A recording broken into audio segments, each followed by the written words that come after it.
परमात्मा सत्संग परमात्मा ही किया करते हैं, क्योंकि सत्य भगवान ही बोल सकता है, सत्य परमात्मा ही बता सकता है। जीव सत्य असत्य का निर्णय नहीं कर सकता। तो सत्य अविनाशी होता है, अटल होता है। सत्य साहिब भी अटल होता है। सत्य साहिब माने अविनाशी परमात्मा। वो अविनाशी परमात्मा कौन है? आज तक हमें इसी बात का निर्णय प्राप्त नहीं हुआ था कि कौन परमात्मा है जो अविनाशी है। जैसा हमारा जन्म पवित्र हिंदू धर्म में होने के कारण वर्तमान में हम अपने धर्म गुरुओं से सुना करते थे, श्री विष्णु जी अविनाशी हैं, अजरो अमर हैं। और जो शिव जी के उपासक होते थे, शिव जी जिनका इष्ट होता था, वे कहते थे शिव जी सर्वेश्वर हैं, महेश्वर हैं, सब देवों के देव हैं, सबकी सृष्टि स्थिति और संहार करने वाले यही हैं। यही तीन रूप धारण कर लेते हैं, ब्रह्मा विष्णु और शिव का। ये अजरो अमर है। कोई ब्रह्मा जी को सृष्टि का कर्ता बताता था, उत्पत्ति कर्ता बताता था, और ब्रह्मा जी ही तीन रूप धारण करता है, शिव और विष्णु का और ब्रह्मा का। तो ये हम सुनकर संतुष्ट हो चुके थे कि सचमुच ऐसा ही होगा, क्योंकि एक झूठ को 100 बार सुनने के बाद वो सत्य प्रतीत होने लग जाती है। और हमने तो ये लाखों बार सुन रखी थी। हमारे लिए जो फाइनल हो गया था, तो ये कहने वाला नहीं था कि ब्रह्मा विष्णु महेश नाशवान है। तो ये जो ज्ञान किसने दिया था? ये हमारे धर्म गुरुओं ने दिया था। तो यदि हम ये सोचें कि जीव सत्य असत्य का निर्णय कर सकता है, तो इसी उदाहरण से आप आसानी से समझ सकते हो कि जीव सत्य असत्य का निर्णय नहीं कर सकता। ऋषि महर्षियों के हम ऐसे ऐसे चमत्कार भी सुना करते थे, जैसे अगस्त ऋषि ने 7 समुद्रों को एक ही चुल्लू में ऐसे करके और पी लिया था। 7 समुद्र खाली हो गए थे। तो हम इसको क्या समझेंगे कि अगस्त ऋषि एक बड़े महापुरुष और परमात्मा प्राप्त व्यक्ति थे, ऋषि थे। फिर हम क्या सुनते थे कि श्री कृष्ण जी ने गोवर्धन पर्वत को उठा लिया था, गिरिराज को, छोटी तर्जनी उंगली पर। तो हमारे लिए फाइनल हो गया था कि जो इतने बड़े पहाड़ को उठा सकता है, तो ये परमात्मा फाइनल है। तो इन बातों से परमात्मा की परिभाषा हम जो सुना करते थे, हमारे लिए अंतिम हो चुकी थी। और परमात्मा के अभिधान में, सूक्ष्म वेद में और सभी इन सदग्रंथों में, पवित्र पुराणों में, पवित्र वेदों में, पवित्र श्रीमद् भगवत गीता में आज हमने क्या पढ़ा? जो हमारे शिरोधार्य सदग्रंथ थे और सत्य, बिल्कुल सत्य सदग्रंथ थे, उनमें हमने आज क्या पढ़ा? श्री देवी भागवत पुराण, देवी पुराण, गीता प्रेस गोरखपुर से प्रकाशित, सचित्र मोटा टाइप। इसके 123 पृष्ठ पर स्वयं भगवान विष्णु कह रहे हैं, अपनी माता दुर्गा की वो स्तुति कर रहे हैं, प्रशंसा कर रहे हैं, महिमा गा रहे हैं। तुम शुद्ध स्वरूपा हो, यह सारा संसार तुम्ही से उद्भासित हो रहा है। मैं ब्रह्मा, विष्णु जी कह रहे हैं, मैं ब्रह्मा और शंकर, ये सब आप ही की कृपा से हम विद्यमान हैं। हमारा आविर्भाव माने जन्म और तिरोभाव माने मृत्यु होता है। हम नित्य नहीं हैं, हम अविनाशी नहीं हैं। और आप नित्य है, प्रकृति देवी है।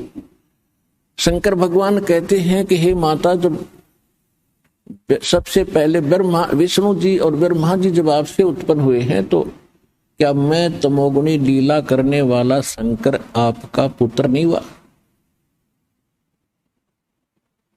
फिर क्या कहते हैं कि हम तीनों गुणों युक्त, हम केवल तीनों गुण युक्त, हम केवल नियमित कार्य ही कर सकते हैं। इससे कितनी बात सिद्ध होगी? एक तो ब्रह्मा विष्णु महेश नासवान है, और जो हम सुना करते थे इनके कोई माता पिता नहीं है, ये भी सिद्ध हो गया कि दुर्गा इनकी माता है। पिता हम दूसरे कहीं और से आपको प्रमाणित करेंगे कि इनका पिता कौन है। शिव पुराण के अंदर रुद्र संहिता अध्याय 4 से लेकर 6 तक स्पष्ट कर दिया है कि ये दुर्गा जो है, ये अष्टंगी, ये काल रूपी ब्रह्म जो ब्रह्मा विष्णु महेश का पिता है, ये दुर्गा का पति है, ये काल भगवान है। काल भगवान, इसको ब्रह्म कहते हैं, वेदों में इसको ब्रह्म कहा है। और गीता अध्याय नंबर 8 के श्लोक नंबर 13 में ये स्वयं कहता है, गीता ज्ञान देते समय श्री कृष्ण में प्रवेश करके गीता ज्ञान दे रहा है यही कि मैं मुझ ब्रह्म का एक ओम मंत्र है। तो ये ब्रह्म है। इसको दूसरे शब्दों में श्रीमद् भगवत गीता अध्याय नंबर 15 के श्लोक 16 में इसको सरपुरुष कहा। सरपुरुष, सरपुरुष कहो, सरब्रह्म कहो। तो ये इनका पिता है। रुद्र संहिता अध्याय नंबर 6 में स्पष्ट किया है कि काल रूपी ब्रह्म, यानी इस काल से इसको सदाशिव भी कहा है, और दुर्गा के संयोग से श्री विष्णु जी का जन्म हुआ। और इसी प्रकार ब्रह्मा जी कह रहे मेरा जन्म भी इन्हीं दोनों से हुआ, दुर्गा से और काल से। फिर शिव पुराण के विद्वेश्वर संहिता के प्रथम अध्याय में नंदी केश्वर बता रहे हैं, एक बार ब्रह्मा और विष्णु का आपस में झगड़ा हो गया, युद्ध हो गया। इस बात पर इसी भ्रम में के ब्रह्मा जी कह रहे थे मैं तेरा पिता हूं विष्णु जी को, क्योंकि मैं सारे सृष्टि का पिता हूं, जनक हूं। भाई, और विष्णु जी कह रहे थे कि मैं तेरा बाप हूं, क्यों तू आप मेरी नाभि से उत्पन्न हुए हो, नाभि कमल से। इसी बात पर इन दोनों का युद्ध हो गया। इनके युद्ध समाप्त कराने के लिए इनके पिता काल ने, सदाशिव ने, सदाशिव रूपी ब्रह्म ने इनके बीच में एक स्तंभ खड़ा कर दिया, पिलर। ये युद्ध करना बंद करके उस पिलर के और छोर को खोदने लगे। तब ये स्वयं आकर खड़ा हो गया शंकर भगवान की वेशभूषा में। ये ऐसे ही छल कपट करता, अपने वास्तविक रूप में कभी किसी के सामने प्रकट नहीं होता। इन्हीं तीनों, किसी कभी ब्रह्मा जी के रूप में, कभी अपने पुत्र विष्णु जी के रूप में, कभी अपने पुत्र शिव जी के रूप में, ये कहीं प्रकट होकर और लीला कर जाता है। सातक भ्रम में पड़ जाता है कि ये ब्रह्मा सगुण जो देवता है या विष्णु जी जो सगुण देवता है, यही सब कुछ है। तो ये अभी तक बिजली गिरी रही, यही अज्ञान इन ऋषियों में समाया रहा। अब इससे सिद्ध हुआ कि जब इन दोनों का आपस में युद्ध हुआ, ये स्वयं आकर वहां खड़ा हो गया। तब इसने बताया कि पुत्रों, पहले तो तुमने अपने आप को भगवान मान लिया, तुम ईश नहीं हो, तुम प्रभु नहीं हो। ये जो कुछ भी 21 ब्रह्मांड में है ये मेरा है, यहां का मैं मालिक हूं। और तुमने तपस्या करके मुझसे ये 2 जॉब प्राप्त किए हैं, 2 विभाग। रजोगुण यानी उत्पत्ति विभाग ब्रह्मा जी ने और विष्णु जी ने स्थिति, ये मैंने तुमको खुश होकर दी है, तुम्हारी तपस्या से प्रसन्न होकर। और इसी प्रकार रुद्र और महेश को भी मैंने ही ये 2 कृत दिए हैं। इससे सिद्ध हो गया बोलने वाला इन चारों से अलग है, 5वां। तो पुण्यात्माओं, अब सिद्ध हो गया कि ब्रह्मा विष्णु महेश इनका पिता है ये काल रूपी ब्रह्म, और ये कभी किसी के सामने नहीं आता, और इनकी माता है दुर्गा। तो ये हमारे जो धर्म गुरु थे आज तक हमें ये बता नहीं सके, और हमारे सदग्रंथों में विद्वान, कमाल की बात ये है जो हमारे सिलेबस में लिखा है और हमारे टीचर हमें पढ़ा रहे हैं कि ये बुक श्रोधार्य है और ये सिलेबस आपका, और मैं इसी से पढ़ा रहा हूं। तो हमने उनको पढ़ा भी होगा तो हमारी समझ में नहीं आया, क्योंकि हमारे पास वो सत्य ज्ञान नहीं था जो गॉड गिवन है, क्योंकि सत्य परमात्मा ही दे सकता है और जीव सत्य असत का निर्णय नहीं कर सकता। और फिर देवी पुराण के अंदर वही सचित्र मोटा टाइप गीता प्रेस गोरखपुर से प्रकाशित के 414 पृष्ठ पे Vyas ji, writer of the Vedas, writer of Shrimad Bhagavad Gita, writer of Puranas, इन सब का लेखक है वेद व्यास जी। और वेद व्यास जी बता रहे हैं कि सतयुग में ब्राह्मण वेद के पूर्ण विद्वान होते थे और वो दुर्गा जी की पूजा करते थे। खाक वेद के विद्वान थे, वो दुर्गा की पूजा करते थे, और ये मंदिर उन्होंने बनवाए हैं दुर्गा जी के। दुर्गा मीन माया के पुजारी थे, वह माया के पुजारी दुर्गा के। और उसी देवी पुराण के 7वें स्कंद में हिमालय राजा को ब्रह्म स्वरूप का ज्ञान कराते हुए वो क्या बताती है कि हे राजन, मेरी भक्ति करेगा तो इतना ही लाभ होगा।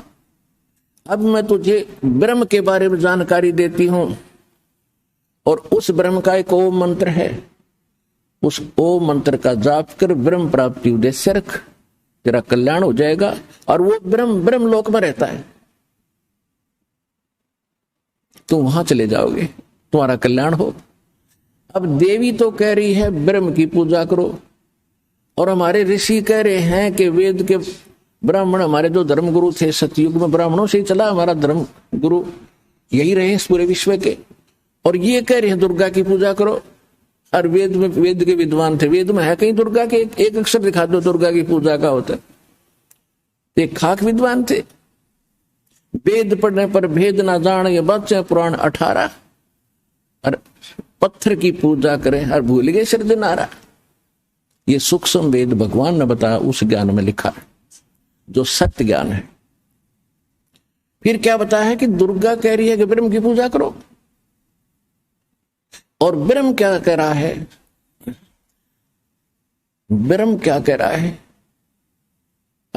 गीता अध्याय नंबर 8 के श्लोक 13 में गीता ज्ञानदाता ये ब्रह्म है, श्री कृष्ण में प्रवेश करके बोलता है। ये ऐसे ही छल करता है, जैसे विष्णु पुराण में आपको बहुत बार दिखाया है। एक बार देवताओं का राक्षसों का युद्ध हो गया, राक्षस जीत गए, देवता हार गए। देवता ने जाके फिर कहीं एकांत स्थान पर छुप छाप कर भगवान की प्रार्थना की। ये काल विष्णु रूप धारण करके उनके सामने प्रकट हो गया, और इसने कहा कि आप, मैंने जो तुम्हारी मन की बात है वह जान ली, आप जाओ और एक पुरिंजय नाम का अक्षत्रिय राजा है, उसको युद्ध के लिए अपने पक्ष में खड़ा कर लो, और देवताओं को साथ कर लो और राक्षसों को ललकारो। मैं उस पुरिंजय के शरीर में प्रवेश करूंगा और राक्षसों को मार दूंगा। ये गीता प्रेस गोरखपुर से प्रकाशित विष्णु पुराण के 3 अध्याय में और 233 पृष्ठ पे। फिर 242 पृष्ठ पे इसी अध्याय में फिर क्या लिखा है, एक बार गंधर्वों का और नाग कुल वाले व्यक्तियों का आपस में युद्ध हुआ, तो गंधर्व जीत गए और ये नाग गोत्र वाले जो नाग कुल के थे वह पराजित हो गए। तो इन्होंने फिर भगवान की स्तुति की। फिर ये काल फिर प्रकट हो गया इनके सामने विष्णु रूप धारण करके। इसने कहा कि तुम जो मानधाता का पुत्र है पुरुकुत्स, उस पुरुकुत्स ने यह तैयार करो युद्ध के लिए, अपने पक्ष में खड़ा कर लो, फिर मैं उसमें प्रवेश करूंगा और फिर गंधर्व न मार दूंगा, नाश कर दूंगा। ऐसा ही कर दिया। तो इसने गीता अध्याय नंबर 7 के श्लोक नंबर 24 और 25 में, गीता अध्याय नंबर 4 के श्लोक नंबर 5 और 9 में इसने क्या कहा कि अर्जुन तेरे और मेरे बहुत जन्म हो चुके, तू नहीं जानता मैं जानता। और 9 में क्या कहा, चौथे अध्याय के 9वें श्लोक में कि मेरे कर्म अलौकिक हैं, जन्म और कर्म।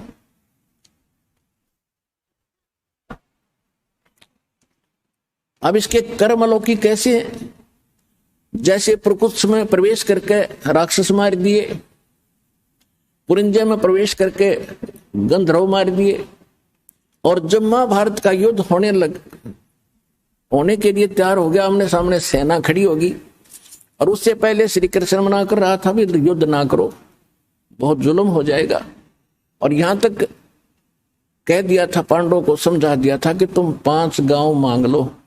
ये कह दिया था आखिर में कि तुम मेरे पास चलो, वहां रह लेना, युद्ध ना करो।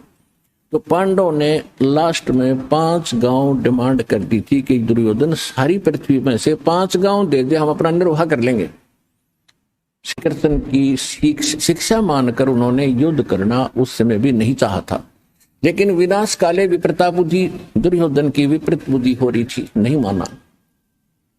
श्री कृष्ण जी ने यहां तक कह दिया था कि एक तरफ मेरी सेना होगी और एक तरफ मैं अकेला हूंगा, क्योंकि सब डिवाइड हो रहे थे आधे आधे नाश करने के लिए। कोई उसके पक्ष में, कोई पांडवों के पक्ष में सेना राजा इकट्ठे हो रहे थे, काल ने तो करवाना था नाश।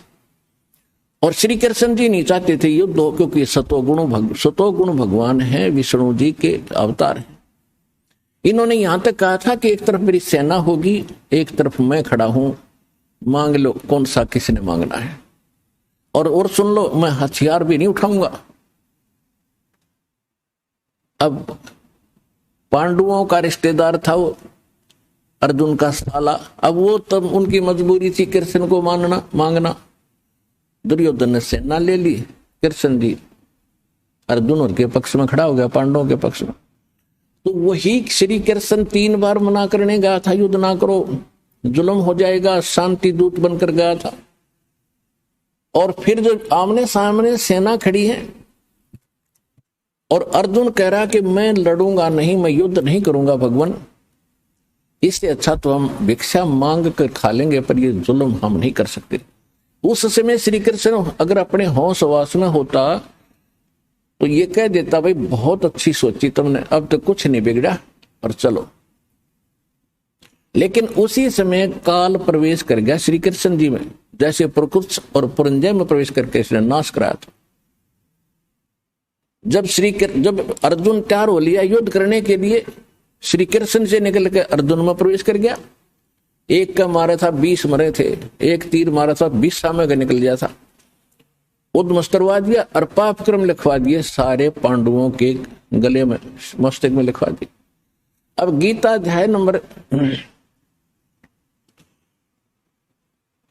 अध्याय नंबर 7 के श्लोक 24 और 25 में ये स्पष्ट कर देता है कि मैं अव्यक्त रहता हूं, मैं कभी किसी के सामने प्रकट अपने वास्तविक रूप में समक्ष नहीं आता, मैं अपनी योग माया से छुपा रहता हूं। और ये जो सामने देख रहे हैं मुझे कृष्ण मान रहे होंगे, क्यों कृष्ण में बोल रहा था, कृष्ण जी का स्पीकर यूज कर रहा था मुख। तो ये जो सभी जो मनुष्य सामने खड़े हैं, ये मुझ अव्यक्तम माम अव्यक्तम व्यक्तिम आपनम मनन्ते अबुधा, ये बुद्धिहीन लोग मुझ अव्यक्त को व्यक्तिम आपनम यानी व्यक्ति रूप में, श्री कृष्ण रूप में आया हुआ मान रहे हैं। मैं कृष्ण नहीं हूं। ये मेरा अटल और अनुत्तम अवय सिद्धांत है। अनुत्तम माने घटिया, अवय माने अटल अविनाशी, ये सदा बना रहेगा।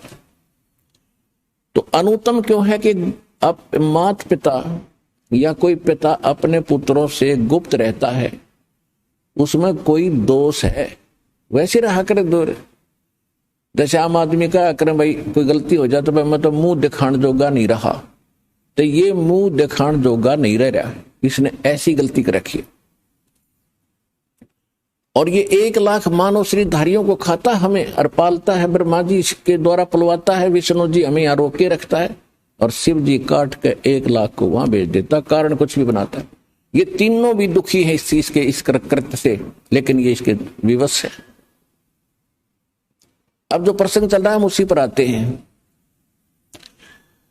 तो ये क्या कहता है, जो गीता ज्ञान दे रहा है, गीता अध्याय नंबर 11 के श्लोक नंबर 32 में स्वयं कहता है कि मैं काल हूं अर्जुन। और अर्जुन पूछ रहा कि हे महानुभाव आप कौन हो? कृष्ण जी का तो कृष्ण जी तो अर्जुन के साले थे, और साले को नहीं पहचान रहा, आप कौन हो? मैं आपको पहचान नहीं पा रहा हूं। तब इसने कहा कि मैं काल हूं और अभी परिवर्त हुआ हूं, अभी आया हूं मैं, और तू ना लड़ेगा तो भी मार डालूंगा इन सबको, ये सब मैंने मारने हैं। तो पुण्यात्माओं, श्रीमद् भगवद गीता का ज्ञान ये काल भगवान दे रहा है, जो श्री ब्रह्मा विष्णु में इसका पिता है। और अब जो प्रसंग चल रहा है कि वेद व्यास जी कह रहे हैं कि सतयुग के ब्राह्मण बड़े वेदों के विद्वान, पूर्ण विद्वान थे और दुर्गा की पूजा करते थे।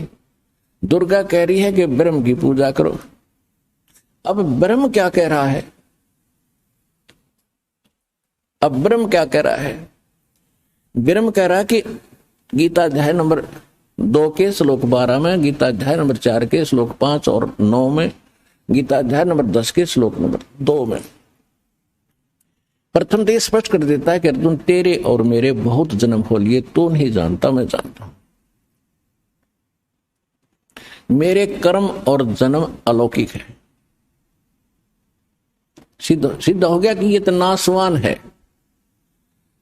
अब ये कहता है कि मेरी भक्ति करोगे तो मुझे प्राप्त होगे।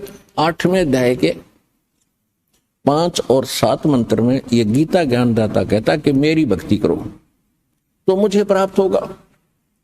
अपना मंत्र बता रहा है 8वें अध्याय के 13वें श्लोक में, ओम इति एकाक्षरम ब्रह्म व्यवहारण माम अनुसमरण ये परियाति तदन देहम स याति परमाम गतिम।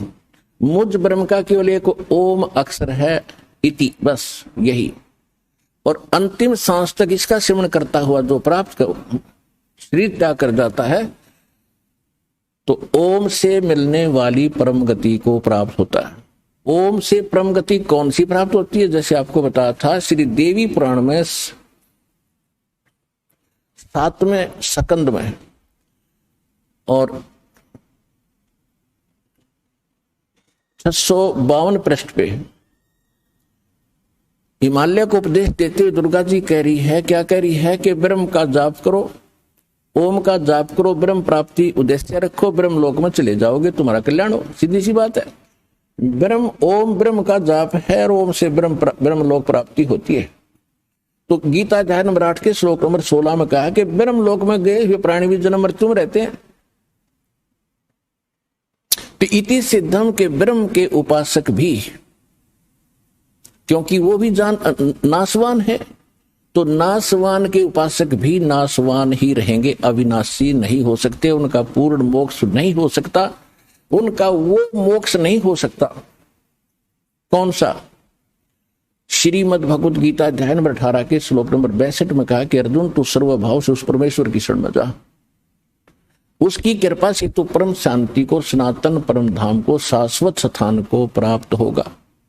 उसके विषय में ऑप्शन छोड़ दिया है 4थे अध्याय के 32 और 34 श्लोक में कि वो तत्व ज्ञान, वो परमात्मा ही स्वयं अपने मुख कमल से आकर बोलता है, वो यथार्थ ज्ञान है, वो सत्य ज्ञान है, वो सत्संग है। और उसमें विस्तार के साथ आध्यात्मिक यज्ञों यानी धार्मिक अनुष्ठानों की जानकारी विस्तार से दी गई है। वो तत्व ज्ञान है।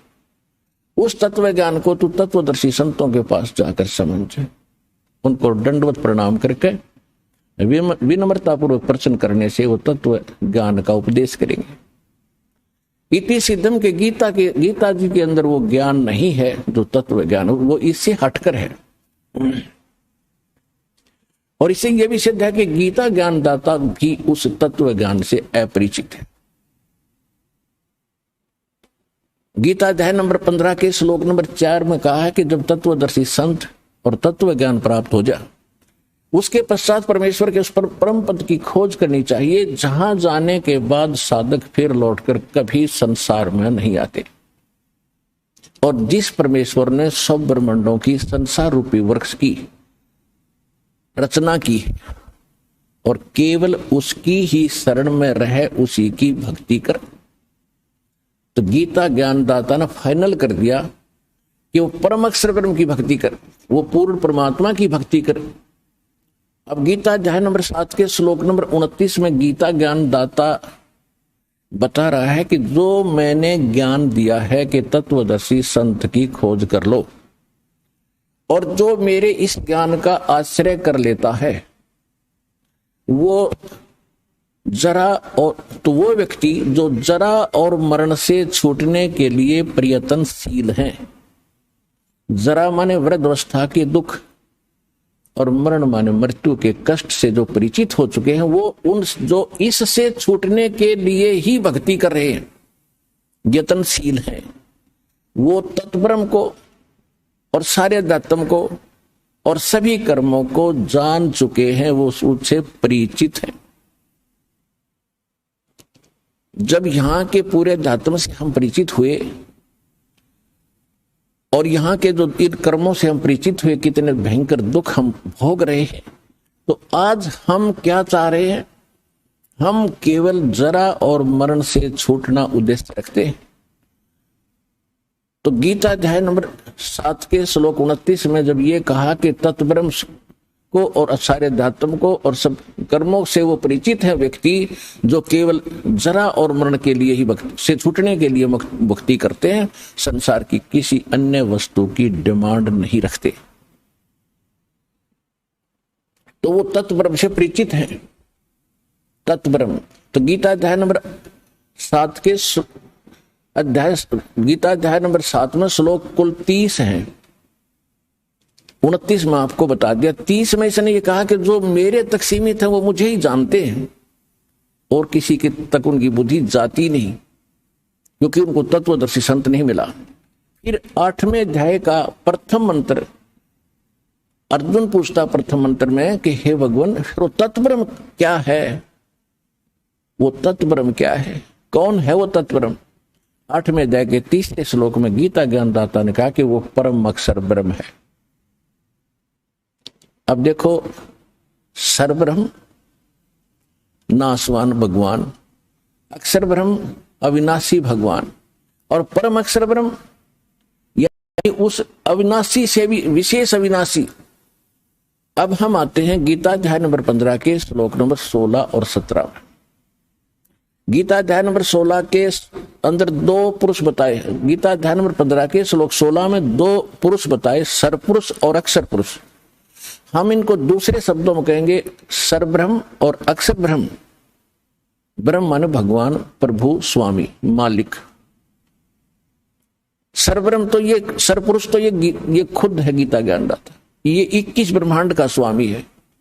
और ये सर माने अविनाशी है ही, ये खुद भी मानता है मेरे और तेरे बहुत जन्म हो चुके। अक्षर ब्रह्म है, ये है 7 संग ब्रह्मांड का स्वामी, लेकिन इसकी आयु बहुत घनी है, इसलिए इसको भी सथाई बोल दिया। सथाई जैसे एक तो मिट्टी चीनी का बना हुआ ये सफेद कप होता है, प्लेट होती है, बर्तन, इनका तो मालूम है हाथ से छूटे फर्श पे गिरे टुकड़े टुकड़े, अंडरस्टूड है। और एक है स्टील के बर्तन, तो वो गिर भी जाएंगे, वो टूटेंगे नहीं जल्दी से, तो वो उससे तक घने सथाई है, इसलिए उनको भी सथाई बोल दिया। लेकिन नहीं, इनको भी जंग लगेगा और एक दिन ये विनाश मिट्टी बन जाएंगे। इनका समय भले ही ज्यादा हो। इसी प्रकार गोल्ड जो सोना है, इसको जंग नहीं लगता, इसका ऐसे हरास नहीं होता। ये एक समझने के लिए एग्जाम्पल है, उदाहरण है। तो फिर क्या बताया है गीता अध्याय नंबर 15 के श्लोक 16 में, सरपुरुष और अक्षर पुरुष और जितने इन तीन के अंतर्गत प्राणी हैं, ये भी नाशवान और ये भगवान भी नाशवान। इनके अंतर्गत सभी प्राणी भी नाशवान। लेकिन जीव आत्मा नहीं मरती, ये अलग विषय है। वो तो किसी की भी नहीं मरती, कुत्ते के सुअर की भी नहीं मरती। फिर गीता अध्याय नंबर 15 के श्लोक नंबर 17 में स्पष्ट कर दिया है। जैसे अक्षर पुरुष बोला 16 में, तो अक्षर का अर्थ अविनाशी होता है। यहां इसलिए एक श्लोक और बोलना पड़ा कि उत्तम पुरुष तु अन्य परमात्मा इति उदाहरते। ये लोक धर्म अविश्य विवर्ती अवय ईश्वर है। अवय माने विनाशी। इसका हिंदी अनुवाद ऐसा बनता है कि उत्तम पुरुष, पुरुषोत्तम यानी उत्तम पुरुष तो कोई और है ऊपर वर्णित दोनों से। सरपुरुष अक्षर पुरुष से कोई और है वो पुरुषोत्तम, और जिसको परमात्मा कहा जाता है। पुण्यात्मा परमात्मा का अर्थ होता है श्रेष्ठ आत्मा। और जो यहां क्या हाल हो रहा है, किसी की टांग कट गई, किसी का बेटा मर गया, किसी की बेटी मर गई, किसी की आंख फूट गई, कोई कोड में, कोई कैंसर से पीड़ित है, कोई दुर्घटना मर रहा है, और एक दिन लास्ट में सभी ने मरना है। तो जिस लोक का मालिक, जो यहाँ का स्वामी है, क्या वो परमात्मा हो सकता है? नहीं, परमात्मा नहीं है ये। लेकिन हमने इसको परमात्मा मान लिया क्योंकि हमसे श्रेष्ठ है, हमसे तगड़ा है यो। और इसको आप भी ये स्पष्ट करता है 15वें अध्याय गीता अध्याय नंबर 15 के श्लोक 18 में कि मैं लोकवेद माने दंत कथा सुनी सुनाई बातों से, जैसे हम लोकवेद के आधार से ब्रह्मा विष्णु महेश को अविनाशी माना थे और इनके कोई माता पिता नहीं, ये हमने लोकवेद के आधार से फाइनल हो चुका था। अब वास्तविकता का पता चला। तो इसी प्रकार ये कहता है कि मैं लोकवेद के आधार से पुरुषोत्तम प्रसिद्ध हूं।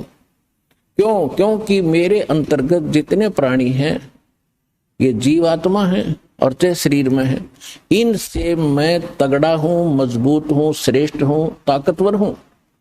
इसलिए मैं पुरुषोत्तम प्रसिद्ध हो गया। मैं पुरुषोत्तम वास्तव में नहीं हूं, क्योंकि वो तो 15वें अध्याय के 70वें श्लोक में कंसेप्ट क्लियर कर दिया कि उत्तम पुरुष है तो अन्य, पुरुषोत्तम तो कोई और है। और वही तीनों लोकों में प्रवेश करके सबका धारण पोषण करता, सबका पालन करता हुई है। तो गीता अध्याय नंबर 15 के श्लोक नंबर 1 और 4 तक की संक्षिप्त वर्णन है कि उल्टा लटका हुआ संसार रूपी वृक्ष है, ऊपर को जड़ है, मूल है। उस संसार रूपी वृक्ष के नीचे को तीनों गुण रूपी शाखा। तीनों गुण कौन है? रजगुण ब्रह्मा, सतगुण विष्णु, तमगुण शिव जी। मार्कंडेय पुराण गीता प्रेस गोरखपुर से प्रकाशित 123 पृष्ठ पर स्पष्ट लिखा, सचित्र मोटा टाइप में, कि ये 3 रजोगुण प्रधान ब्रह्मा जी, सतोगुण प्रधान विष्णु जी, तमोगुण प्रधान शिव जी है, और यही 3 देवता हैं और यही 3 गुण हैं। ये देवता कहो चाहे न 3 गुण कहो। तो इसमें क्या बताया है कि ऊपर को जो जड़ है संसार रूपी वृक्ष की, वो तो पूर्ण परमात्मा है। ऊपर को जड़ है, नीचे को तीनों गुण रूपी शाखा है, ये संसार रूपी वृक्ष है। और जो संत इस सभी वृक्ष के सभी विभाग बता देगा भिन्न भिन्न, वह वेदविद है, वो तत्वदर्शी संत है। तत्वदर्शी संत की पहचान भी बता रखी। तो परमेश्वर ने 600 वर्ष पहले कबीर भगवान ने आकर और ये सत्संग किया था, ये सत्य ज्ञान दिया था। आज हमारी गीता और वेदों और पुराणों में जो सत्य मिला है, अक्षर पुरुष एक पेड़ है, सरपुरुष वाकी डारे, तीनों देवा शाखा है, भाई पाते रूप संसारे। परमेश्वर ने, कबीर भगवान ने, अल्लाह अकबर ने कौन कबीर भगवान? हम सुल्तानी नानक तारे दादू को उपदेश दिया, जात जुलाहा भेद न पाया वो काशी माहे कबीर हुआ। अनंत कोट ब्रह्मांड का एक रति नहीं भारे, सतगुरु पुरुष कबीर है ये कुल के सिरजनहारे। नानक गरीबदास साहिब जी ने अपनी अमृतवाणी में एफिडेविट दिया, कबीर जुलाहा धानक वही परमात्मा है। आदरणीय नानक साहिब जी को भी परमात्मा जैसे गरीबदास जी को सचखंड लेकर गए थे फिर वापस छोड़ा, ऐसे आदरणीय नानक साहिब जी को भी सचखंड लेकर गए फिर वापस छोड़ा था। तो नानक साहिब जी ने क्या कहा अपनी अमृतवाणी में? श्री गुरु ग्रंथ साहिब जी के पृष्ठ 24 पर अंकित है कि तेरा एक नाम तारे संसार, और मैं एहो आस एहो आधार। हाई सूरत मुल्क की वेश ए ठगवाड़ा ठगी, देश खरा सियाणा भोता भार। ये धानक रूप रहा करता लोगों, ये धानक रूप रहा करता। 731 पृष्ठ पे कहा है कि अंधुला नीच जात परदेसी, मेरा छिन आवे तिल जावे। एक सेकंड में यहां देखता हूं, दूसरी सेकंड में सतलोक में ये। और ताकि संगत नानक रेंदा कैसे मोंडा पावे, कि इसका और छोर कैसे पाऊं मैं, इस ऐसे समर्थ के साथ रहता हूं। 721 पृष्ठ पे गुरु ग्रंथ साहिब में लिखा है कि एक अर्ज गुप्तम पेश तोदर कून करतार। कून करतार, जो कून माने शब्द और करतार माने सबका रचने वाला, जो शब्द से सृष्टि रचने वाला तू ही है। और हक्का कबीर, नाम लिखा मालिक का, हक्का कबीर करीम तू बेऐब परवरदिगार। अब वो परमात्मा है जिसने आकर खुद यहां पर सत्संग किया और सच्चा ज्ञान दिया। वही सतगुरु है और वही आकर के यहां एक सच्चे भगत की भूमिका करते हैं, एक नेक नागरिक का अभिनय भी वही करते हैं। अपना करके खाओ, जैसे राखे भगवान न्यू रहो, ज्यादा इस दौड़ धूप माया की संग्रह करने में अपना जीवन मत नसाओ, नाश ना करो। ये एग्जाम्पल दिया दाता ने, और जो ये भी उन्होंने प्रमाणित कर दिया कि जो सच्ची लगन से मुझे भजता है, संसार की दृष्टि में बेशक निर्धन दिखा है पर भगवान की दृष्टि में सबसे धनवान है। जैसे परमात्मा कपड़ा बुनते थे, बुनाई का केवल मेहनताना मिलता था उनको, उसमें से भी अपना परिवार के योग्य जो आवश्यक था सामान लाए, बाकी बच गया। भंडारा कराया करते थे, भूखे सत्संग करते थे, उसमें भंडारा लगाते थे, यानी दान करते थे। और फिर ये दिखाया परमात्मा ने कि कल्पे कारण कौन है, कर सेवा निकाम, निष्काम भाव से भक्ति कर मेरी, और मन इच्छा फल देऊंगा जो पड़े मेरे तक काम। जब मेरे सतर का काम आओगा जब देखना बेटा तेरी कैसे मदद करूंगा, पर सच्चे दिल से तू मेरे साथ लगा रहे।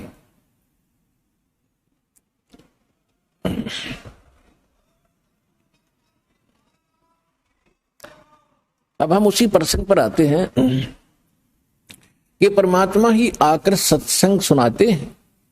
सत्संग का अर्थ सत्य हो, सत्य ज्ञान, सत्य विचार, प्रत्येक एक वर्ड टू वर्ड सत्य होता है सत्संग का। उसमें कोई मीन मेख, कोई शंका नहीं रहती। शंका एक बार हो सकती है जो प्रथम बार सुनते हैं, लेकिन जो प्रमाण देखेंगे वो शंका समाप्त हो जाएगी। तो उस परमेश्वर ने 600 वर्ष पहले आकर सत्संग किया था। अक्षर पुरुष एक पेड़ है, जैसे पृथ्वी से बाहर दिखाई देता है, जो पेड़ का हिस्सा जो पृथ्वी से तुरंत बाहर जो दिखाई देता है वृक्ष, वो पोर्शन है अक्षर पुरुष। अक्षर पुरुष, और उससे ऊपर मान लीजिए उसमें से 2-3 मोटी डार निकलती हैं, तो उनमें से एक मोटी डार समझो ये सरपुरुष, और उस डार के फिर शाखा है 3 मान लीजिए एक एग्जाम्पल के लिए। ये 3 शाखा हैं रजगुण ब्रह्मा, सतगुण विष्णु, तमगुण शिव जी। और फिर उनसे आगे जो पत्ते वगैरह हैं वो समझो आप और हम हैं। अब जैसे कई भक्त पूरा सत्संग दास का सुनते नहीं, एक बार कहीं दुर्भाग्य उनका कि ये सुनने को मिल जाता है कि ब्रह्मा विष्णु महेश तीन देव की जो करते हैं भक्ति, उनकी कदे ना हो मुक्ति, तो वहीं वो स्विच ऑफ कर देते हैं टीवी को। तो ये उनका दुर्भाग्य है। पहले ये सुनो कि पहली बार आप सुन रहे हो कि इनकी भक्ति जो करता है वो मुक्त नहीं हो सकता, तो ये तह तक आना चाहिए कि ये जो बोलने वाला ये मूर्ख है या किस टाइप का आदमी है, ये तो सुन लो। और ना अच्छा लगे तो ठीक है भाई, अपनी जो कर रहे हो करते रहो, सुनने में भी क्या दिक्कत है। तो जिस कारण से ये क्या कह देते हैं कि रामपाल तो ब्रह्मा विष्णु महेश की भक्ति छुड़वाता है। भक्ति नहीं छुड़वाता दास, भक्ति यानी इनकी साधना नहीं छुड़वाता। इनको तुम पूज्य मानकर, इष्ट मानकर पूजते हो, ये भ्रम निवारण कर रहा हूं कि ऐसा नहीं करना। जैसे संसार रूपी वृक्ष है, इसका प्रमाण मालिक ने दे दिया। अक्षर पुरुष एक पेड़ है, सरपुरुष वाकी डार, तीनों देवा शाखा है, पात्र संसार। और मूल कौन है, रूट कौन है, वो जड़ कौन है, जो पृथ्वी के अंदर गुप्त है, अव्यक्त है, वो प्रोक्ष है। तो वो जड़ जो है उससे सबका, उस पूरे वृक्ष का पोषण होता है। गीता अध्याय नंबर 15 के श्लोक नंबर 17 में यही निर्णय दिया है कि उत्तम पुरुष तो अन्य परमात्मा इति उद्धारते, वह केवल सबका को सुख सुख देता, परमात्मा से कहते हैं, वो दुख नहीं देता। और ये जो लोक त्रयम, तीनों लोकों में अविश्य माने प्रवेश करके, विभर्ति माने सबका धारण पोषण करता है, वो अव्यय ईश्वर है, वो है वो अविनाशी परमात्मा जो सबका पालन पोषण भी वही करता। तो 15वें अध्याय के प्रथम श्लोक को अब समझोगे आप। इसमें क्या बताया है कि ऊर्ध्व मूलम अधः शाखम अश्वत्थम अव्यम प्राहु, अव्यय प्राहु अव्यम, और छंदासी यस्य प्रणानी ये तम वेद से वेदवित। ऊपर को जड़ और नीचे को शाखा वाला, ये संसार रूपी अविनाशी पीपल का वृक्ष समझो। और इसके जो विभाग हैं, छंद हैं, पत्ते आदि इसके छंद विभाग हैं, इनको सभी को जो जानता है तत्व से, वो तत्वदर्शी संत है, यानी वो वेद का के तात्पर्य को जानने वाला, ज्ञान के जानने वाला। तो इससे सिद्ध हो गया कि जैसे कोई कहते हैं कि भी रामपाल तो ब्रह्मा विष्णु में इसकी पूजा छुड़वाता है, इनकी भक्ति बंद कराता है। भक्ति देखो, एक तो होती है साधना और एक होती है पूजा।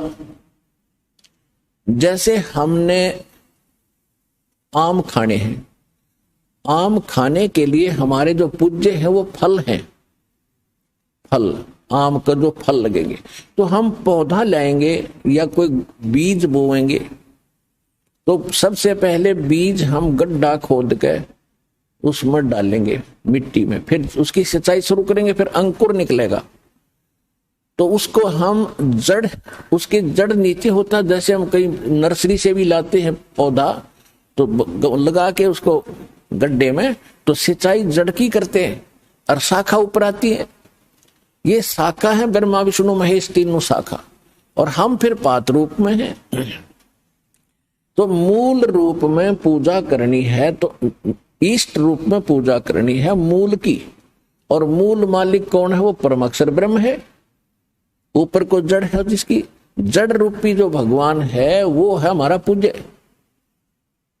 तो हमने उस इष्ट की पूजा करनी पड़ेगी। गीता अध्याय नंबर 3 के श्लोक 10 से लेकर 15 में एक निर्णायक ज्ञान दिया है। कहते प्रजापति ने सबसे पहले प्रजा को उत्पन्न करके ये कहा था कि तुम धार्मिक अनुष्ठान शास्त्र अनुकूल विधि से भक्ति करके इन देवताओं को उन्नत करो, और ये बड़े हुए देवता तुम्हें उन्नत करेंगे, तुम्हें फल देंगे। और जो ऐसा नहीं करता तो वो तो अपराधी व्यक्ति है, जो दान धर्म नहीं करता, भगवान ने उसको दे रखा है, उसमें से वो दान नहीं करता, वो चोर है भगवान का। फिर इसमें यह भी स्पष्ट किया है कि जो सर्वगतम ब्रह्म यानी परम अक्षर ब्रह्म है ना, वो ही इन सब में पूज्य है, प्रतिष्ठित है। सभी धार्मिक अनुष्ठानों में उसको इष्ट रूप मान कर उसकी तब पूजा करो, उससे तुम्हारे शास्त्र अनुकूल शास्त्र विहित कर्म बढ़ेंगे और उन कर्मों का तुम्हें फल मिलेगा। उन कर्मों का फल कौन देगा?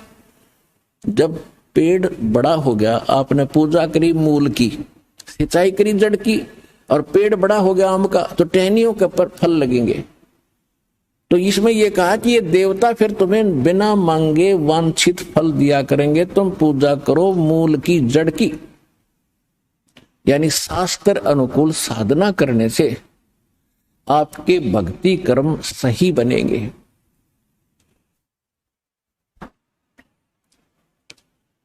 तो इसे सिद्ध हो गया कि दास इनकी पूजा नहीं छुड़वाता, इनकी साधना नहीं छुड़वाता। अब कोई मूर्ख कहेगा कि टहनी काट दो पेड़ की, जड़ जड़ में पूजते रहो, ये कोई हो सकता है? तो ये हम यहां जहां रह रहे हैं, ये ब्रह्मा विष्णु महेश यहाँ के प्रधान हैं और ये सदा बने रहेंगे। ये मृत्यु को प्राप्त हो जाएंगे। नए ब्रह्मा विष्णु महेश मंत्री ये अपनी दुर्गा से पैदा करके तैयार रखता है, कोमा में रखता है उनको। और युवा जब ब्रह्मा की मृत्यु होने को होती है, दूसरे को उठाकर युवा स्थिति में उनको रख देता है। विष्णु की मृत्यु निकट आती है तो पहले पैदा कर लेता अपनी दुर्गा से, और एक लड़के को कोमा में रखता है, उसको विष्णु शकल में उत्पन्न होता है, वो उसको वहां बैठा देता है। ऐसे शंकर की उत्पत्ति करता है। तो जो प्रसंग चल रहा है उसी पर आते हैं कि अब गीता ज्ञान दाता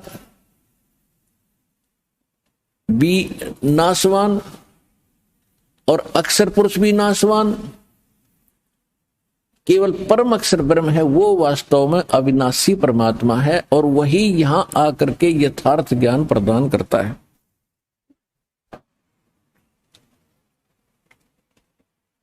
अब गीता ज्ञान दाता ने कहा है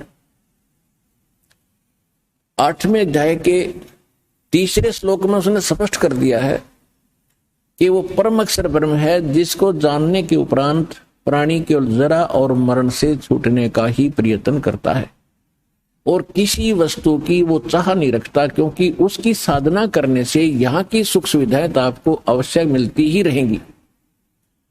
एक साधे सब सधे, सब साधे सब जावे, माली सिंचे मूल को फले फूले गए।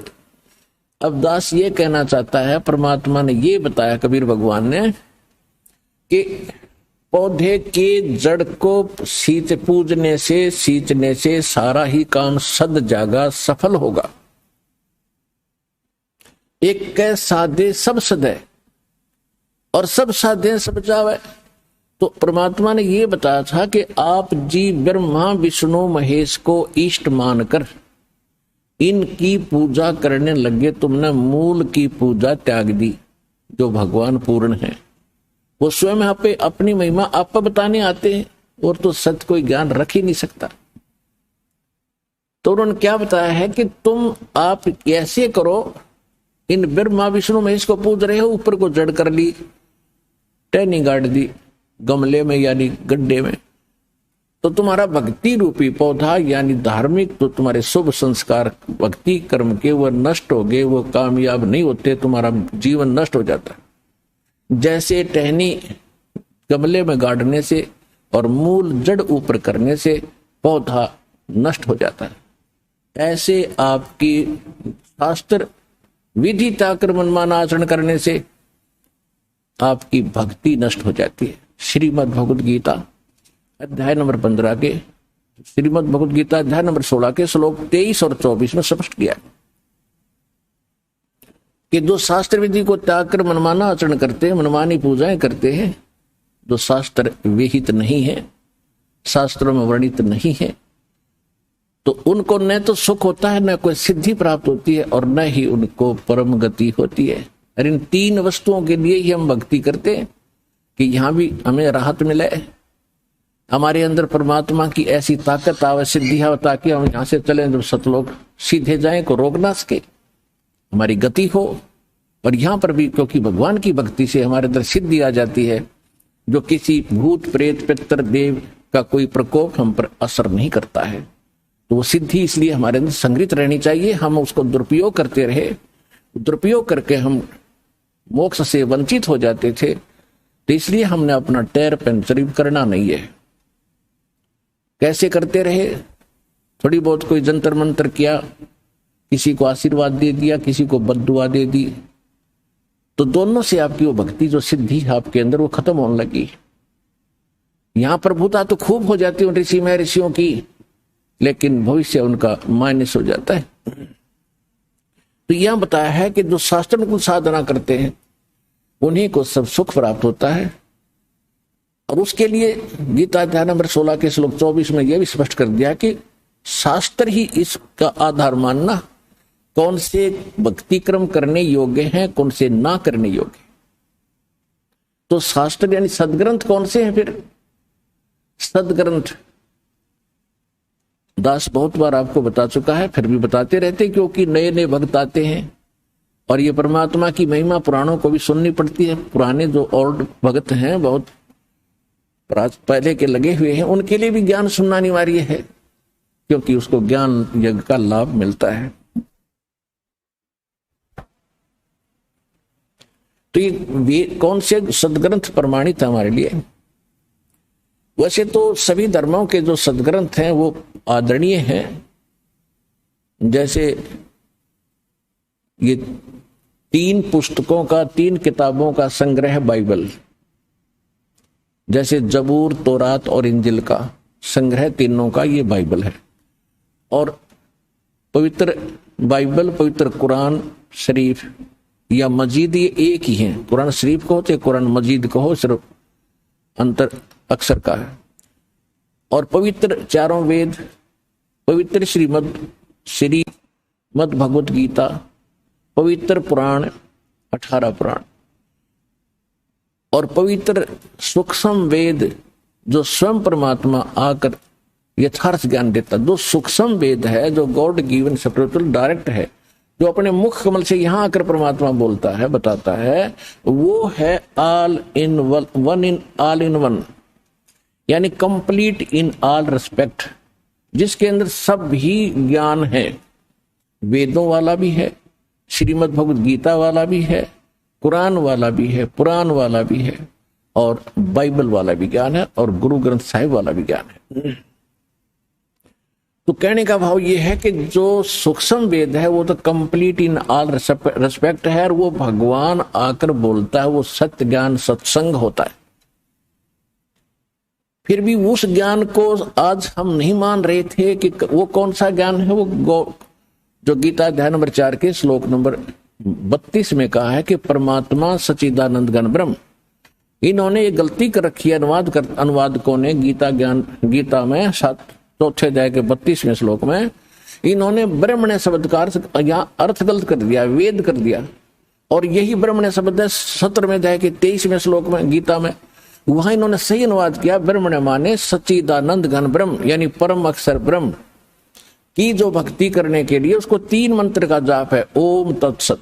तो यहाँ 4 अध्याय के 32वें श्लोक में जब वापस हम आते हैं तो ब्रह्मण्य का अर्थ हमने यहाँ पर सच्चिदानंद घन ब्रह्म करना पड़ेगा। इन्होंने अर्थ गलत कर दिया, क्योंकि ब्रह्म माने भगवान और वेद माने उसका संविधान।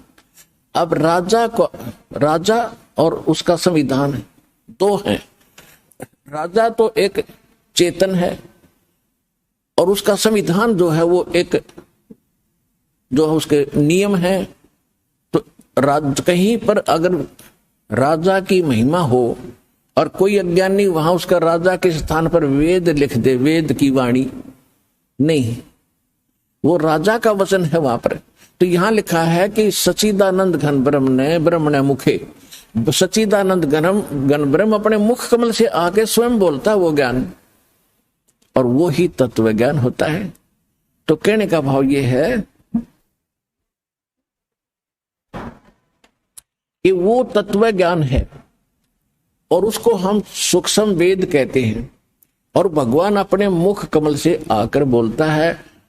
ऋग्वेद मंडल नंबर 9 सूक्त 96 96 के मंत्र 17 से लेकर 20 तक स्पष्ट कर दिया है कि वो परमात्मा जब शिशु रूप धारण करके धीरे धीरे बड़ा होता है तो अपनी लीला करता हुआ वो अपने मुख कमल से कबीर वाणी से, वो कबीर परमात्मा अपने कबीर वाणी के द्वारा लोकोक्तियों के माध्यम से, दोहों के माध्यम से, चौपाइयों के माध्यम से अपने तत्व ज्ञान को उच्चारण करके ऊंचे ऊंचे स्वर में बोलता, गरज गरज के।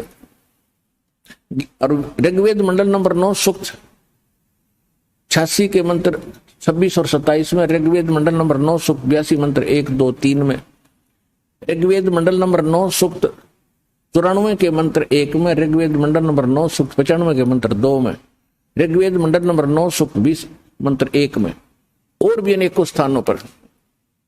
इसमें इसका सारा सारांश यह है कि परमात्मा ऊपर रहते हैं। ऋग्वेद मंडल नंबर 9 सूक्त 53 और मंत्र 3 में ये सब का सारांश यह है कि परमात्मा ऊपर रहते सतलोक में, सहशरीर मनुष्य सदृश शरीर में, देखने में राजा की तरह बैठे हैं, सिर पर मुकुट है और ऊपर छत्र है भगवान के।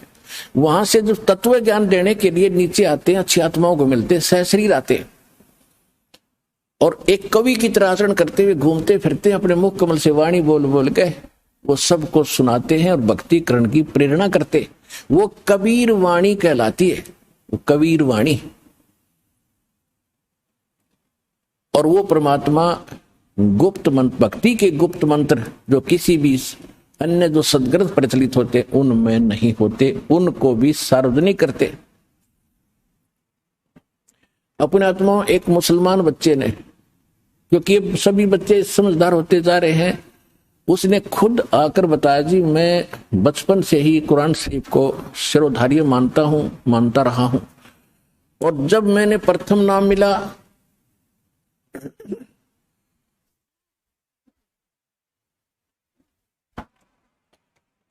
पहले तो सारा ज्ञान आपका तुलनात्मक देखा, कुरान शरीफ में भी देखा कि आप बताते हो भी वो परमात्मा कोई और है, कुरान शरीफ का ज्ञान दाता स्वयं कहता है मैं भी उससे परिचित नहीं हूं। तो मैं प्रभावित होकर दीक्षा ली। जब मैंने सेकंड नाम लिया तब मेरा चांदना और रोशनी हुई हृदय में। उसने बताया कि इस कुरान शरीफ के अंदर एक सुरह नाम की सूरत है, सुरह, और 42 नंबर है। उसकी प्रथम आयत में लिखा है 3 मंत्र जो गीता अध्याय नंबर 17 के श्लोक नंबर 23 में कोड वर्ण है। उसमें तो एक सार्वजनिक है ओम, इसमें तीनों गुप्त हैं, आन सीन काफ। तो मुझे जब दूसरा मंत्र मिला तो तब ईद में ध्यान गया कि एन सीन काफ, एन, तो जो ए शब्द है ये उस 3 मंत्रों में से जो प्रथम मंत्र है ओम, तो ए इसका प्रथम मंत्र है, एन ओम हो गया। और दूसरा मंत्र जो है उसका प्रथम मंत्र स है तो यो सीन हो गया। और तीसरा वाला यो सार शब्द होगा, इसका मन अभी तक पता नहीं, पर ये कन्फर्म हो गए दोनों कि एन सीन का प्रथम आयत में।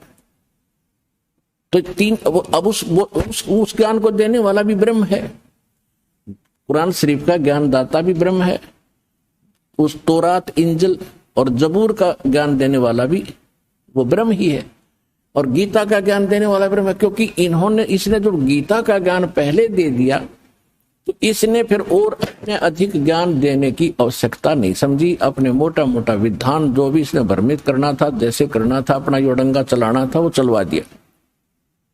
तो गीता में यो बहुत पहले ज्ञान बोल चुका था और वेदों का ज्ञान पहले सार्वजनिक हो चुका था। तो कहने का भाव दास आपको ये बताना चाहता है कि ये जो सदग्रंथ अपने हैं, अब इनमें सबसे मूल है वो तत्व ज्ञान जो भगवान स्वयं आकर बताता है।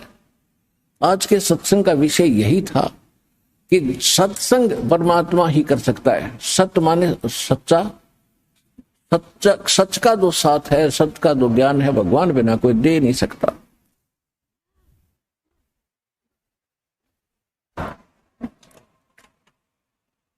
और जो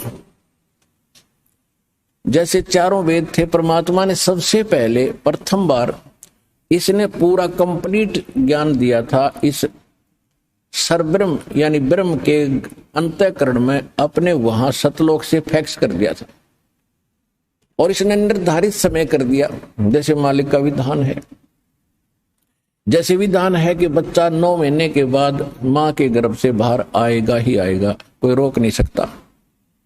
ऐसे ही परमात्मा ने इसके अंदर फिक्स कर दिया था। जब ब्रह्मा विष्णु महेश थोड़े जवान हुए, उस समय इसके श्वासों से वो बाहर निकल गया अपने आप, इस ब्रह्म के श्वासों से बाहर निकला। जैसे कंप्यूटर से बाहर डाउन बाहर आ जाते फटाफट प्रिंट होकर, ऐसे मालिक ने बटन दबा दिया, वहीं से ये फटाफट बाहर आए सारे वेद।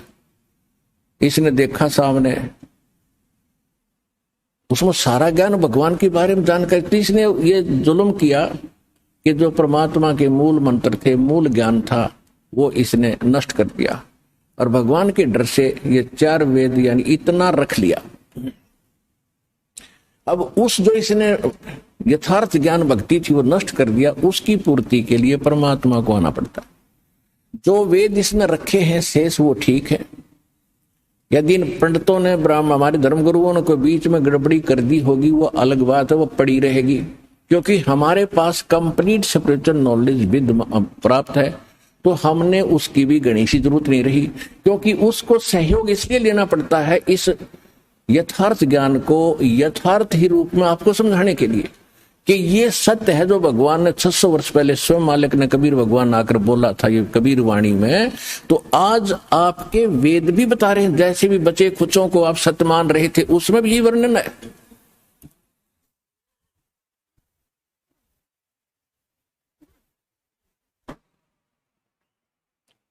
और परमात्मा ने कहा था वेद मेरा भेद है, 600 वर्ष पहले कहा था धर्मदास जी को कि वेद मेरा भेद है, मैं ना वेदन के माही और जौन वेद से मैं मिलूं ये वेद जानते नहीं। कि ये चारों वेद जिनको तुम श्रोधारिया मानते हो और इन जैसा ज्ञान नहीं मानते, ये मेरी महिमा का ही गुणगान करते सारा, लेकिन मेरे पाने की विधि इन तुम्हारे इन 4 वेदों में नहीं रही। अब उन 4 वेदों का निष्कर्ष श्रीमद् भगवद गीता है।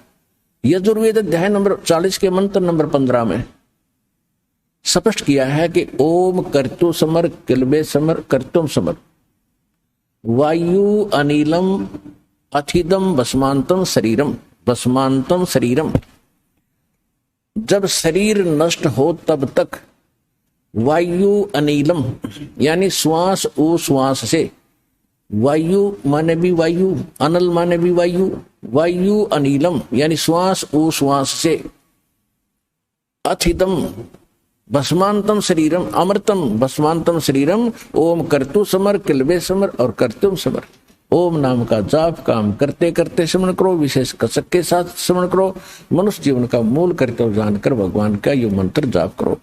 और इसको वायु अनिलम, अब ये स्पष्ट हो रहा है श्वास उश्वास से इसका सिमरण है, लेकिन इनको समझ में आया नहीं। और अंतिम सांस तक जब तक शरीर भस्म हो अंत हो तब तक इसका सिमरण करना, इससे जो अमृतम प्राप्त होगा, अमृतो जो इससे मिलना है वो प्राप्त हो जाएगा।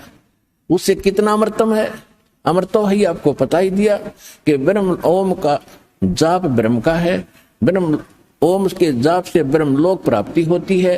ये बहुत लंबा समय है इसका वहां रहने का ब्रह्मलोक के महास्वर्ग में। उसके बाद भी फिर इनका जन्म मृत्यु होता है, इतना अमृत है। फिर गीता यजुर्वेद अध्याय नंबर 40 के अंदर केवल 17 श्लोक हैं, 17 और 15वें में इसने अपनी महिमा बता दी, मेरा एक ओम मंत्र है।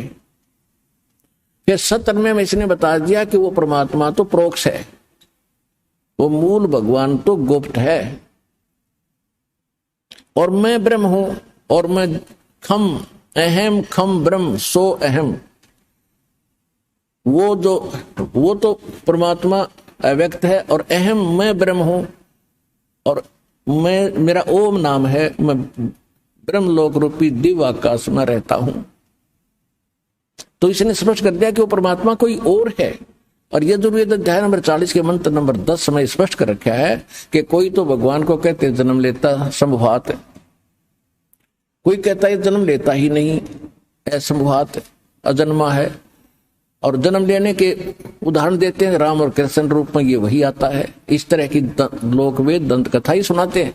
लेकिन इसके विषय में भगवान जन्म लेता है या नहीं लेता है, वो कैसा है, उसके लिए तत्वदर्शी संतों से पूछो। धीराणाम, विज्ञानी पुरुष, तत्वदर्शी संत पुरुष बताएंगे, उनसे पूछो।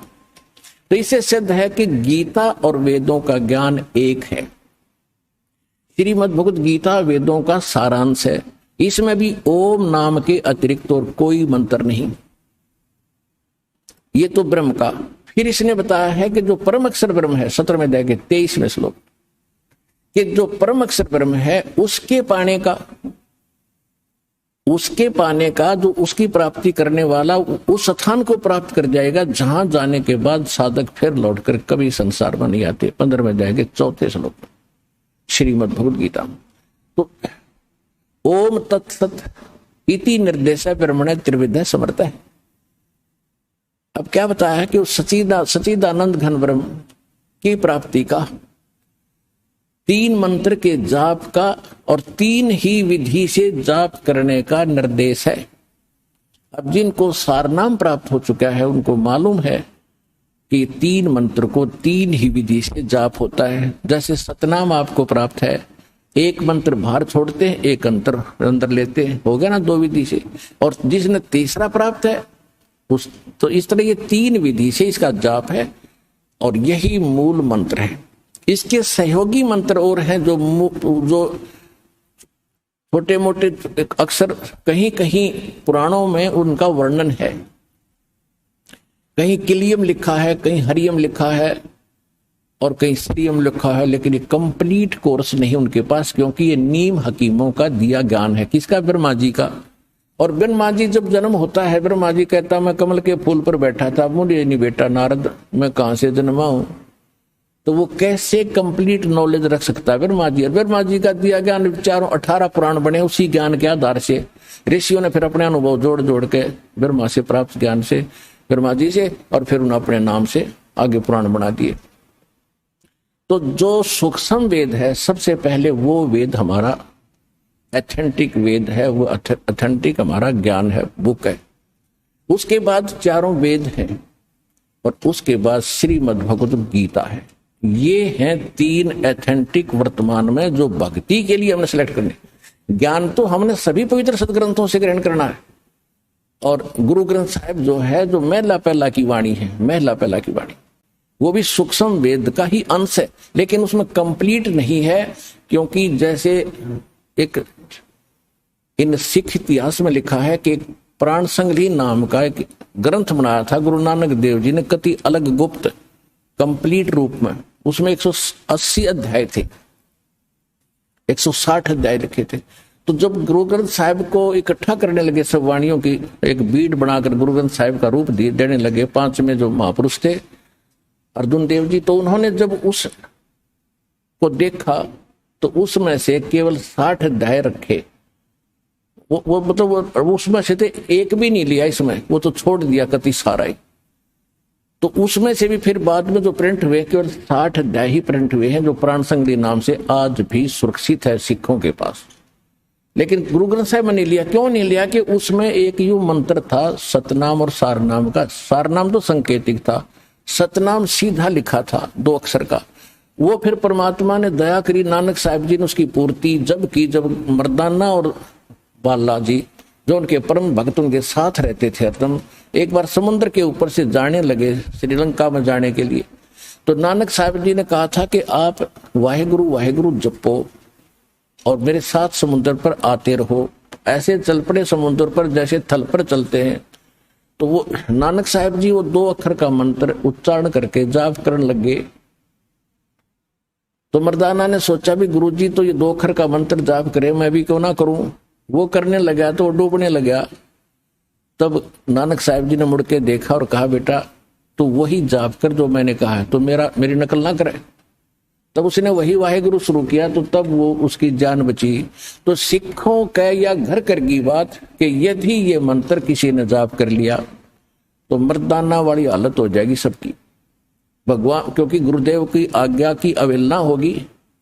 अवज्ञा होने से वो हानि होगी थी, मर गया होता। इसलिए कोई सिख बच्चा इस मंत्र का जाप ना करके और गुरु नानक साहिब जी के वचनों की अवहेलना करके दंडित ना हो जा, दोषी ना बन जा, इसलिए इन्होंने इस मंत्र को लिया नहीं। हाँ, कहीं कहीं सोहम मंत्र लिखा है नानक साहिब जी की वाणी में बहुत जगह, गुरु ग्रंथ साहिब, लेकिन उसके साथ वो इकट्ठा नहीं। लेकिन जो शुरुआत में ये कहते ना एक ओंकार, तो नानक साहिब जी ने वो एक गुप्त कोड वर्ड में लिख रखा है वो मंत्र, एक नहीं, वो कोड वर्ड है, वो सोहम की तरफ संकेत है। ओंकार ओम है ही। तो इस प्रकार इन महापुरुषों, ये तो वो थे पीएचडी किए वे भक्ति किए, तो ये आम विद्यार्थी, आम पढ़ने वाले विद्यार्थी कैसे पढ़ेंगे कोड वर्ड को, इन सतग्रंथों के गुड रहस्य को कैसे समझ सकते? फिर गुरु की क्या आवश्यकता थी? तो ये दास पे जाओ तत्वदर्शी संत सभी महापुरुषों के गुड रहस्य को समझने और समझाने के लिए।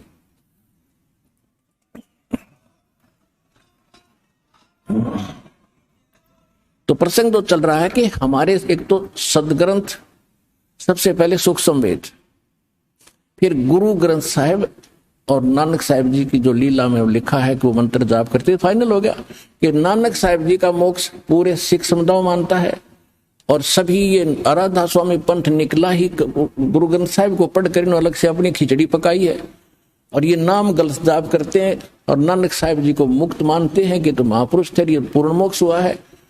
तो उनका मोक्ष हुआ किस मंत्र से है? तो उसी मंत्र से अपना मोक्ष होगा, बात बनाने से नहीं हो सकता। उसके साथ साथ ये 2 अक्षर का मंत्र है, इसी का जाप किस किस ने किया? नामा छिपा ओम तारी पीछे सोहम वेद विचारी, सार शब्द पाया जद लोई, आवागवन बहोर ना होई।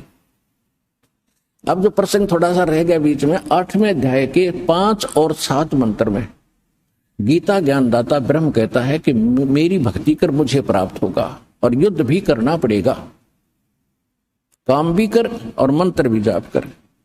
सूक्ष्म वेद भी इसका संकेत करता है कि यहां जब तक आप हो, नाम उठत नाम बैठत नाम सोत जागबे, नाम खाते नाम पीते नाम शक्ति जाग लागबे। गीता अध्याय नंबर 8 के और श्लोक नंबर 5 और 7 में इसने अपनी बता दी, मेरी भक्ति कर। 8, 9, 10 श्लोक में 8वें अध्याय के इसने कहा कि परम अक्षर ब्रह्म की जो भक्ति करता है उसको प्राप्त होता है, और उसके लिए उसने ऑप्शन छोड़ दिया, तत्वदर्शी संत बताएंगे। तत्वदर्शी संत ही आपके पास है, अपना कल्याण कराओ और मुक्ति पाओ। बोलो सतगुरुदेव।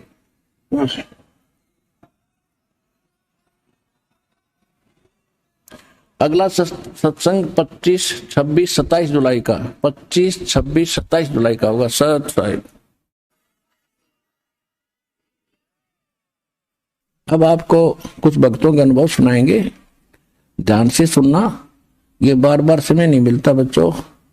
या एक एक अक्षर आपका बड़ा कीमती बहुमूल्य है जो भगवान आपको यहाँ लाए हैं। ना यहाँ आना कोई बच्चों का खेल है, बगैर परमात्मा की रजा से आप इधर मुंह भी नहीं कर सकते। स्पेशल लाया आपको, चाहे कुछ भी कारण बनाया, चाहे दुखी करा चाहे सुखी करा, आपको ऐसे स्थान पर लाकर बैठा दिया। अब चर्चा सुना करो, एक एक शब्द को ऊपर विचार किया करो। अब सुनिएगा वो भक्तों का अनुभव। नमस्कार जी। नमस्कार सर। क्या नाम है बहन जी आपका? मेरा नाम राधा उपाध्याय है। राधा जी, आप कहाँ के रहने वाले हैं? सर मैं कानपुर दिल्ली की रहने वाली हूँ। संत रामपाल जी महाराज से नाम दीक्षा आपने कब ली? सर मैंने संत रामपाल जी महाराज जी से नाम दीक्षा 26 जून 2013 में ली थी। बहन जी, संत रामपाल जी महाराज से नाम दीक्षा लेने से पहले क्या आप कोई भक्ति साधना करते थे?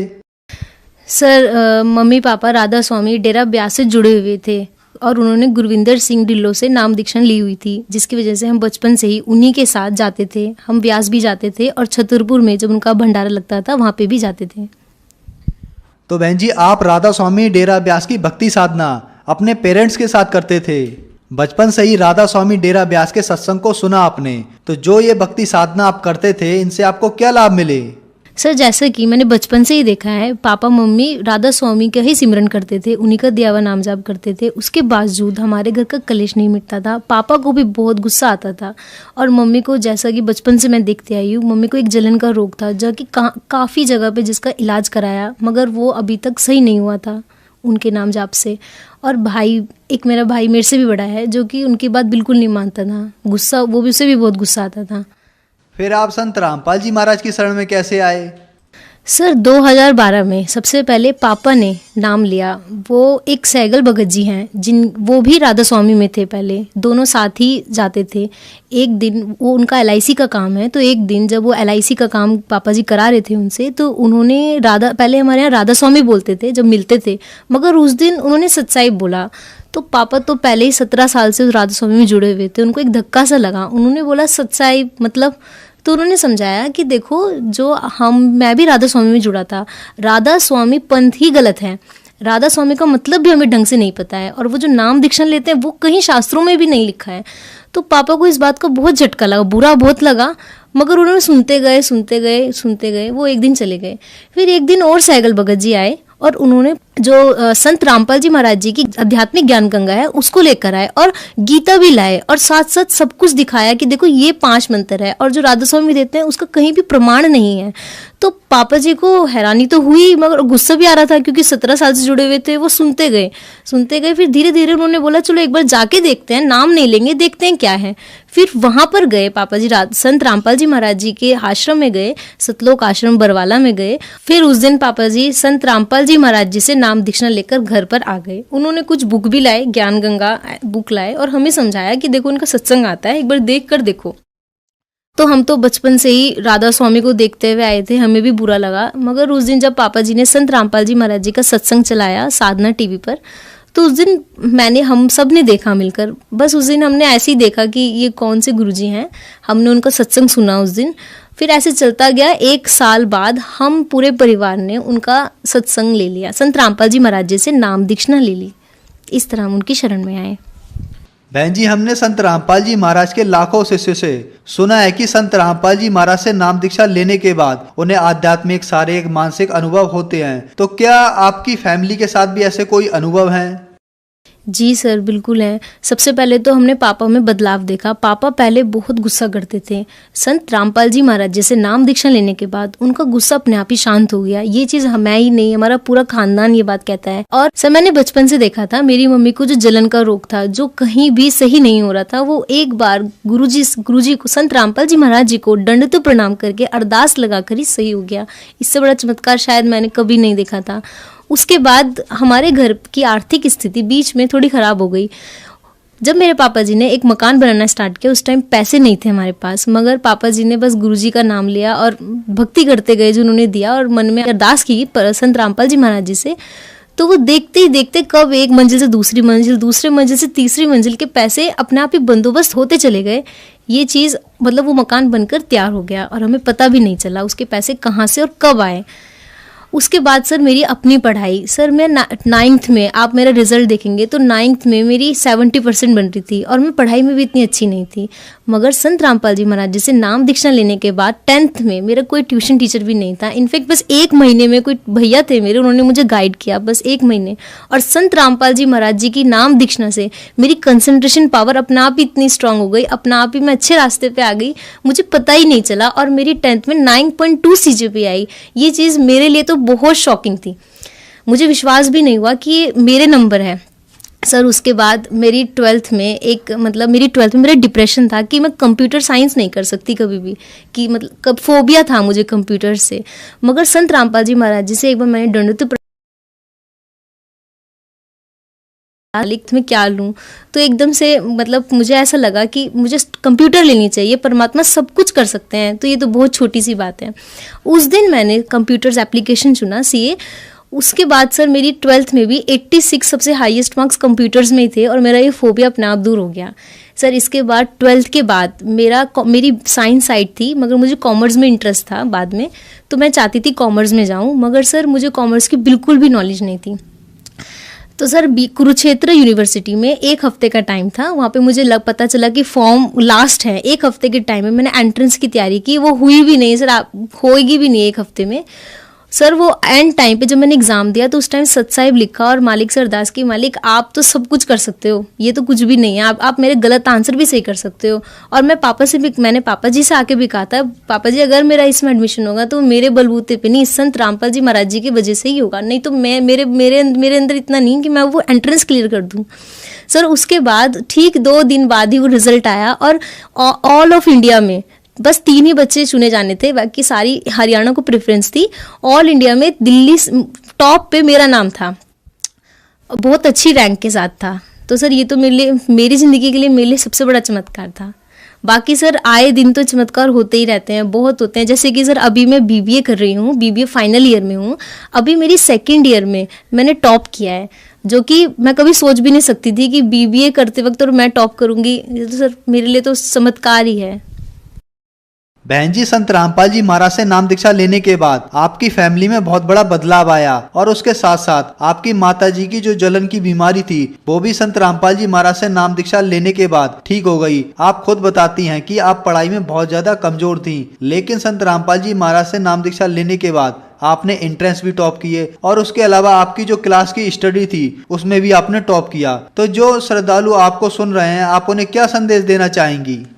सर हमारी कबीर साहिब जी की एक वाणी है, मानुष जन्म दुर्लभ है, मिले न बारंबार, जैसे तरवर से पत्थर टूट गिरे, बहुर न लागे डार। सर मैं यही कहना चाहूँगी कि जिस तरह मुझे पता चला कि मानुष जन्म इम्पॉर्टेंट है, कि आप भी हमारे गुरु जी की शरण में आओ, सद्भक्ति करो, शास्त्रों का ज्ञान लो। इससे अच्छा ज्ञान तो आपको मिल ही नहीं सकता। आजकल आप एजुकेटेड हो। मेरे हाथ जोड़कर आप सबसे प्रार्थना है कि आप संत रामपाल जी महाराज जी की शरण में आओ, नाम दीक्षा लो और अपना मनुष्य जीवन को कल्याण कराओ। बहन जी, संत रामपाल जी महाराज से नाम दीक्षा कैसे ले सकते हैं? सर संत रामपाल जी महाराज जी के अनेकों चैनलों पर सत्संग आते हैं, जिसके नीचे एक पीली पट्टी आती है, उस पर कई नंबर लिखे हुए हैं। अगर आप उनको कांटेक्ट करेंगे तो वो आपके पास के नामदान स्थल का एड्रेस आपको बताएंगे और आप वहां जाकर आप संत रामपाल जी महाराज जी से नाम दीक्षा ले सकते हैं। धन्यवाद बहन जी। धन्यवाद।